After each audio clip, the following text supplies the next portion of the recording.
बिस्मिल्लाहिर्रहमानिर्रहीम। गवादर से बाकू नया रूट ओपन। आज़रबाईजान छा गया।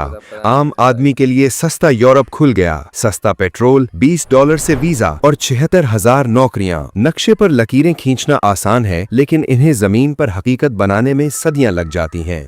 आज की दुनिया में कौमें फौजों से नहीं बल्कि कॉरिडोर्स यानी रास्तों से लड़ती हैं, और खामोशी से बगैर किसी शोर शराबे के पाकिस्तान ने अपनी तारीख की एक बहुत बड़ी स्ट्रेटेजिक बाजी जीत ली है। दिसंबर 2025 के आदादो शुमार गवाह हैं कि पाकिस्तान के गवादर के गर्म पानियों से लेकर आज़रबाईजान में बाकू की सर्द हवाओं तक एक नया मुआशी ब्लॉक जन्म ले चुका है। ये कहानी सिर्फ एक सड़क या पाइपलाइन की नहीं है, ये कहानी है 1.6 अरब डॉलर के जंगी तैयारों की, ये कहानी है 200 मिलियन डॉलर की गैस बचत की, और ये कहानी है उस आम पाकिस्तानी की जिसकी जेब और दस्तरख्वान पर इस दोस्ती की वजह से इनकलाब आ रहा है। इस वीडियो में हम आपको पाकिस्तान की आज़रबाईजान के साथ होने वाली हालिया मुआशी डील के बारे में दिखाएंगे, कैसे इस एक डील से पाकिस्तान ने वस्ती एशिया के नक्शे में एक नई लकीर खींचकर अपनी आवाम को इनकलाबी सहूलियात देना शुरू कर दी हैं।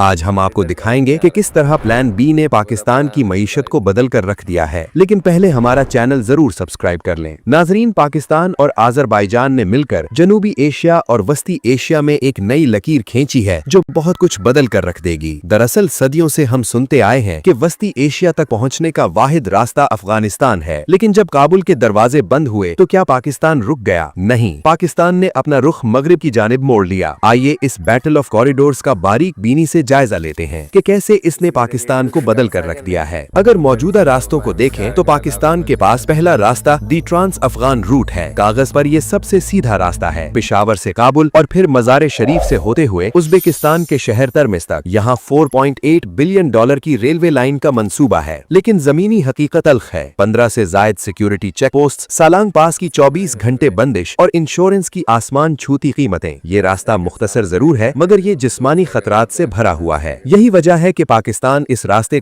प्लान बी यानी ईरान के रास्ते को फाल कर लिया है। ये फैसला जज्बाती नहीं, रियाजियाती था। जरा गौर कीजिए, एक ट्रक को गवादर से अफगानिस्तान भेजने के लिए पाकिस्तान के अंदर 970 किलोमीटर का दुश्वार गुजार पहाड़ी सफर तय करना पड़ता है, लेकिन गवादर से ईरान के गब्द रिमदान बॉर्डर का फासला कितना है? महज 120 किलोमीटर। सिर्फ 2 घंटे में कार्गो पाकिस्तान से निकलकर बैनुल अक़वामी कॉरिडोर में दाखिल हो जाता है। ये रास्ता ईरान की हाईवेज और फिर आज़रबाईजान के शहर आस्तारा से होता हुआ बाकू पहुंचता है। यहाँ खतरा गोलियों का नहीं बल्कि बैंकिंग पाबंदियों का है, जिसे पाकिस्तान ने बार्टर ट्रेड और मकामी करेंसी के जरिए हल कर लिया है। इसी तरह पाकिस्तान ने प्लान सी भी तैयार कर लिया है, क्योंकि अगर ये दोनों दरवाजे बंद हो जाएं तो पाकिस्तान QTTA मुआहिदे के तहत खंजरा पास और काशगर के रास्ते वस्ती एशिया पहुंच सकता है। ये 5,500 किलोमीटर का लंबा रास्ता है जो सिर्फ इमरजेंसी के लिए है। रास्तों के बाद अब बात करते हैं उस चीज की जो मईशत का खून है, यानी तवानाई की। सालों तक पाकिस्तान टेक और पे के जाल में फंसा रहा, यानी अगर हमारी फैक्ट्रियां बंद हैं और हमें गैस नहीं चाहिए, तब भी हमें करोड़ों डॉलर जुर्माना देना पड़ता था। हम गैस लें या ना लें, लेकिन हमें गैस की कीमत देनी है। आवाम बिजली इस्तेमाल करे या ना करे, लेकिन आवाम को बिजली का बिल देना ही देना है। लेकिन 24 जुलाई 2023 को लाहौर में होने वाले मुआहिदे और फिर फरवरी 2025 में इसकी तौसीह ने बहुत कुछ बदल दिया है। आज़रबाईजान की कंपनी सोकार ने पाकिस्तान को वो ताकत दी जो हमारे पास पहले नहीं थी, इनकार करने की ताकत। इस नए मुआहिदे के तहत आज़रबाईजान हर महीने एक LNG कार्गो ऑफर करता है। अगर पाकिस्तान को जरूरत हो तो ले ले, अगर आलमी मार्केट में कीमत ज्यादा हो तो मुस्तरद कर दे, और सबसे अहम बात, मुस्तरद करने पर 0 पेनल्टी है। दिसंबर 2025 के आदादो शुमार के मुताबिक सिर्फ गर्मियों में गैर जरूरी कार्गो ना लेकर और सर्दियों में 30% सस्ते कार्गो उठाकर पाकिस्तान ने कौमी खजाने को सालाना 200 से 250 मिलियन डॉलर का फायदा पहुंचाया है। और ये तवानाई सिर्फ समंदर के रास्ते नहीं आ रही, जमीन पर भी एक इनकलाब बरपा है। माची के तारू जब्बा व्हाइट ऑयल पाइपलाइन, जिसमें आज़रबाईजान शराकतदार है, ने लॉजिस्टिक्स का नक्शा बदल दिया है। पहले 4,000 ऑयल टैंकर्स रोजाना सड़कों पर चलते थे, अब ये तेल जमीन के नीचे सफर करता है। नतीजा, 2 रुपए फी लीटर की बचत और सड़कों की मरम्मत की मद में सालाना 20 अरब रुपए की बचत। इसी तरह मईशत के बाद दिफा, और यहाँ पाकिस्तान ने तारीख रकम की है। माजी में पाकिस्तान सिर्फ दिफाई सामान खरीदता था, लेकिन आज़रबाईजान के साथ होने वाले 1.6 अरब डॉलर के मुआहिदे ने पाकिस्तान को हाईटेक एक्सपोर्टर्स की सफ में ला खड़ा किया है। JF-17 थंडर ब्लॉक 3 के सौदे की मालियत पाकिस्तान की कुल सालाना बरामदात का तकरीबन 5.5% है। ये तैयारे सिर्फ लोहा नहीं बल्कि पाकिस्तान की नई सिफारती और माशी ताकत का मजहर है। इसके साथ ही आज़रबाईजान ने पाकिस्तान को तेल और गैस की अदायगी के लिए 90 से 120 दिन का क्रेडिट दिया है। ये 4 महीने का उधार स्टेट बैंक के ज़खायर बायर को गिरने से बचाता है और डॉलर के रेट को काबू में रखता है। तिजारत के मैदान में भी एक हैरत अंगेज तब्दीली आई है। 2025 के पहले 9 महीनों में दो तरफा तिजारत में 38.7% इजाफा हुआ और ये इजाफा हमारी बरामदात चावल और टेक्सटाइल की वजह से है। ये नायाब मौक़ों में से एक है जहां पाकिस्तान का तिजारती तवाज़ुन मस्बत है। अब आप सवाल करेंगे पाकिस्तान में ये अरबों डॉलर जमीन पर कहाँ नजर आते हैं, तो आए आपको पाकिस्तान में जमीन पर अरबों डॉलर दिखाते हैं। आप गवादर आए, मैन्युफैक्चरिंग का नया हब। यहाँ 10 अरब डॉलर की रिफाइनरी और पेट्रोकेमिकल जोन बन रहा है जो मकामी लोगों के लिए 76,000 बराह रास्त रोजगार पैदा कर रहा है। आप कराची आए, यहाँ टैंकर से पाक सड़कें हैं। व्हाइट ऑयल पाइपलाइन ने शहर से रोजाना 4,000 भारी गाड़ियों का बोझ हटा दिया है जिससे ट्रैफिक और हादसात में नुमाया कमी आई है। आप लाहौर आए, एक्सपोर्ट कंट्रोल रूम। यहाँ के ताजिर अब अपना माल 40 दिन की बजाय 12 दिन में बाकू पहुँचा रहे हैं जिससे उनका सरमाया 3 गुना तेजी से गर्दिश कर रहा है। आप शेखुपुरा आ जाएं, एनर्जी जंक्शन। यहाँ माछीके के मकाम पर 60 मिलियन डॉलर की सरमायाकारी से जदीद तरीन स्टोरेज टैंक्स बनाए गए हैं जो पंजाब की सनत को चलाते हैं। आप इस्लामाबाद आ जाएं, एविएशन हब। आजाल और परवाजों ने दारुल हुकूमत को सालाना 6 मिलियन डॉलर का नया एविएशन रेवेन्यू दिया है। आप पेशावर आ जाएं, ईंधन का किला। तारू जब्बा तक पाइपलाइन पहुंचने से केपीके में पेट्रोल का जखीरा 5 दिन से बढ़कर 20 दिन हो गया है। आप मुल्तान या मुजफ्फरगढ़ आ जाएं, सोलर बेल्ट। यहाँ 600 मेगावाट का सोलर प्रोजेक्ट 400 मिलियन डॉलर की सरमायाकारी ला रहा है जो सस्ती बिजली की जमानत है। इसी तरह आप सियालकोट आ जाएं, एसएमईज का दोस्त। छोटे ताजिर अब महंगी एयर कार्गो की बजाय सस्ते ट्रकों के जरिए अपना सर्जिकल सामान वस्ती एशिया भेज रहे हैं। आप कोयटा आ जाएं, लॉजिस्टिक्स की शाहराह। N24 हाईवे पर चलने वाले हजारों ट्रकों ने कोयटा के होटल्स और वर्कशॉप्स को नई जिंदगी दी है। इसी तरह आप गिलगित आ जाएं, नॉर्दर्न गेटवे। खंजरा पास के जरिए होने वाली ट्रांजिट ट्रेड ने गिलगित बल्तिस्तान को सयाहत के अलावा आमदनी का एक मुतबादिल जरिया फराहम किया है। मईशत के बाद आइए इस सवाल का जवाब देते हैं जो हर पाकिस्तानी पूछता है, इसमें मेरे लिए क्या है। तो याद रखें, अगर आप तालिबे इल्म हैं तो मगरिब की महंगी डिग्रियों को भूल जाएं। बाकू की यूनिवर्सिटियों में सालाना फीस सिर्फ 2000 यूरो है और हैदर अली येव ग्रांट के तहत मुफ्त तालीम के मौके भी मौजूद हैं। अगर आप सयाह हैं तो 20 अप्रैल 2025 को शुरू होने वाली डायरेक्ट फ्लाइट्स ने 12 घंटे के सफर को 3 घंटे 55 मिनट में समेट दिया है। वीजा शेंगन के महीनों इंतजार के मुकाबले में आजरबाईजान का आसान वीजा सिर्फ $20 में 3 घंटे के अंदर आपकी ईमेल में होता है। अगर आप सिर्फ घर रहते हैं तो सोकार की गैस की बदौलत सर्दियों में खाना पकाने के लिए 3 यकीनी टाइम स्लॉट्स मिल रहे हैं जिससे महंगे सिलेंडर से जान छूट गई है। और अगर आप किसान हैं तो चावल पर 15% ड्यूटी खत्म होने से आपकी जेब में फी मन 500 रुपए अधिक आ रहे हैं। इसी तरह सयाहों के लिए भी खुशखबरी है। गवादर से बाकू तक 3000 किलोमीटर का सिल्क रोड खुल चुका है। बाइकर्स और एडवेंचर के शौकीन अब बहरे अरब से बहरे कैस्पियन तक बगैर किसी रुकावट के सफर कर सकते हैं क्योंकि आजरबाईजान अब पाकिस्तानी ड्राइविंग लाइसेंस को भी तस्लीम करता है। माजी में ये सब एक ख्वाब लगता था लेकिन दिसंबर 2025 में ये एक जीती जागती हकीकत है। हमने देखा कि किस तरह एक नो पेनल्टी डील ने हमारे खजाने को बचाया। हमने देखा कि किस तरह 1.6 अरब डॉलर के तैयारों ने हमारी दिफाई सनत को दुनिया में मनवाया और हमने देखा कि किस तरह एक $20 के वीजा ने पाकिस्तानियों को दुनिया घूमने का नया दरवाजा दिखाया। गवादर से बाकू तक का ये कॉरिडोर सिर्फ लोहे और कंक्रीट का ढेर नहीं है, ये सबूत है इस बात का कि जब पाकिस्तान अपनी हकीकी जोग्राफियाई ताकत को पहचान लेता है तो कोई रुकावट इसे रोक नहीं सकती। ये नया पाकिस्तान है जो रास्ते बंद होने का मातम नहीं करता बल्कि नए रास्ते तराशता है। और नाजरीन, आप पाकिस्तान के तराशे हुए इन नए रास्तों, खुसूसन आजरबाईजान के लिए बनाए गए नए रास्तों के बारे में अगर कोई सवाल रखते हैं या कोई राय देना चाहते हैं तो दुनिया को और हमें कमेंट में अपने सवालात और ख्यालात से जरूर आगाह करें। मिलते हैं एक अगली वीडियो में, तब तक के लिए खुदा हाफिज।